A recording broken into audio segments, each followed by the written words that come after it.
எதிரொலி உறவுகளுக்கு வணக்கம். எதிரொலியின் இன்றைய இரவு நேர பிரதான செய்திகள். முதலில் தலைப்பு செய்திகள். ரணிலுக்கு நீதிமன்றம் வழங்கிய உத்தரவு, கொண்டாட்டத்தில் குதிக்கும் ரணில் தரப்பினர். தமிழர் தாயகமெங்கும் வெடிக்கப் போகும் மாபெரும் போராட்டம், வெளியான அழைப்பாணை.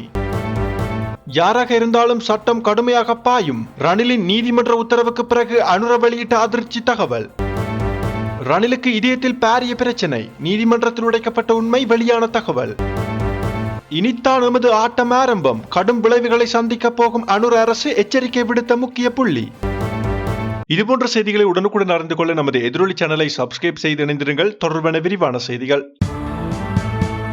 கைது செய்யப்பட்டு தடுப்பு காவலில் வைக்கப்பட்ட முன்னாள் ஜனாதிபதி ரணில் விக்ரமசிங்கவிற்கு பிணை வழங்கி கொழும்பு கோட்டை நீதவான் நீதிமன்றம் உத்தரவு பிறப்பித்துள்ளது.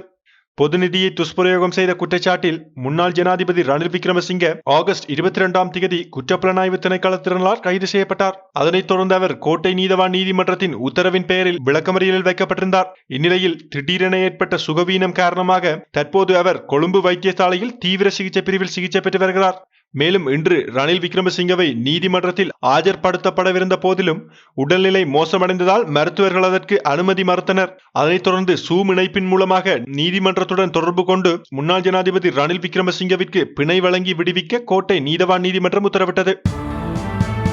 ஊழல் குற்றவாளிகள் கடுமையான தண்டனையை எதிர்கொள்வார்கள் என்றும் அனைத்து குடிமக்களுக்கும் நாட்டின் சட்டம் சமமாக நடைமுறைப்படுத்தப்படும் என்றும் ஜனாதிபதி மீண்டும் வலியுறுத்தியுள்ளார். இன்று கொழும்பில் இடம்பெற்ற ஒரு நிகழ்வில் உரையாற்றிய அவர், செப்டம்பர் மாதம் தொடங்கி புதிய சட்டம் அமுலுக்கு வரும் நிலையில் முன்னாள் ஜனாதிபதிகளுக்காக ஒதுக்கப்பட்ட அரச வீடுகள் அனைத்தும் அரசாங்கத்தால் திருப்பி பெறப்படும் என அறிவித்தார்.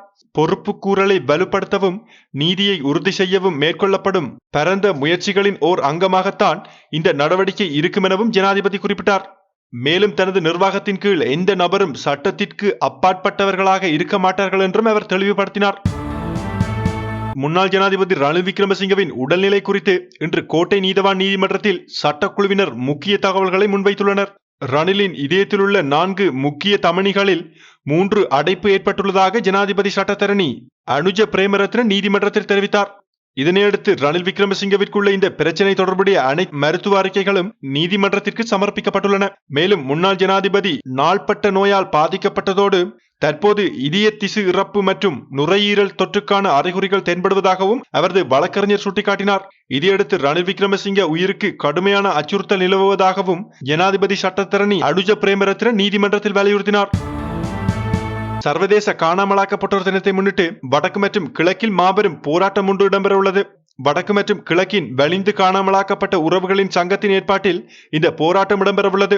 அதன்படி வரும் 30ஆம் தேதி காலை 10 மணி யாழ்ப்பாணம் கிட்டுப்பூங்கா முன்பாக போராட்டம் ஆரம்பமாகும். சர்வதேச நீதி கோரிய பேரணிக்கு வலுச்சேர்ப்போம் வாரீர் என்ற தொனிக்கேற்ப இந்த போராட்டம் முன்னெடுக்கப்பட உள்ளது. தமிழர்களுக்கு இதுவரை நீதி மற்றும் உரிமை வழங்கப்படாததை கண்டித்து சர்வதேச நீதி பொறிமுறைகளூடாக நீதியை பெற்றுக் கொள்வதற்கான கோரிக்கைகளும் முன்வைக்கப்பட உள்ளது. மேலும் இனிவரும் காலங்களில் ஆட்கடத்தல் சம்பவங்கள் மீண்டும் நிகழாமல் இருக்க வடக்கு கிழக்கு இணைந்து அனைவரும் ஒருமித்த குரல் கொடுக்க வேண்டும் என ஏற்பாட்டாளர்கள் அழைப்பு விடுத்துள்ளமையும் குறிப்பிடத்தக்கது. முன்னாள் ஜனாதிபதி ரணில் விக்ரமசிங்கவிற்கு பிணை கிடைத்தவுடன் தான் எங்கள் போராட்டம் தொடங்கும் என ஐக்கிய மக்கள் சக்தியின் நாடாளுமன்ற உறுப்பினர் ரஞ்சித் மதும பண்டார தெரிவித்துள்ளார். முன்னாள் ஜனாதிபதி ரணில் விக்ரமசிங்கவிற்கு எதிரான வழக்கு கோட்டை நீதவான் நீதிமன்றத்தில் விசாரணைக்கு எடுத்துக் கொள்ளப்பட்ட நிலையில் நீதிமன்ற வளாகத்தில் வைத்து ஊடகங்களுக்கு கருத்து தெரிவிக்கையிலேயே அவர் இவ்வாறு கூறினார். ரணிலுக்கு பிணை கிடைத்தவுடன் அனுர அரசாங்கத்தை வீட்டுக்கு அனுப்பும் வேளையில் தீவிரமாக ஈடுபடுவோம் என்றும் அவர் வலியுறுத்தினார். மேலும் ஜேவிபி கடந்த காலங்களில் பல குற்றச்செயல்களில் ஈடுபட்டுள்ளது. நூற்றுக்கணக்கான பேருந்துகளை அழித்தது, வங்கிகளை உடைத்தது, மக்களை கொன்றது போன்ற குற்றச்செயல்கள் இடம்பெற்றதாகவும் அவர் சுட்டிக்காட்டினார். அதனால் ஜேவிபிக்கும் எதிராக வழக்கு தொடர வேண்டும் எனவும் அவர் தெரிவித்தார். இத்துடன் எதிரொலியின் இன்றைய இரவு நேர பிரதான செய்திகள் நிறைவடைகின்றன. மேலும் இன்றைய இரவு நேர செய்தி தொடர்பான உங்களுடைய கருத்துக்களை கீழே பதிவிடுங்கள். இதுபோன்ற செய்திகளை உடனுக்குடன் அறிந்து கொள்ளவும் நமது எதிரொலி சேனலை சப்ஸ்கிரைப் செய்து இணைந்திருங்கள்.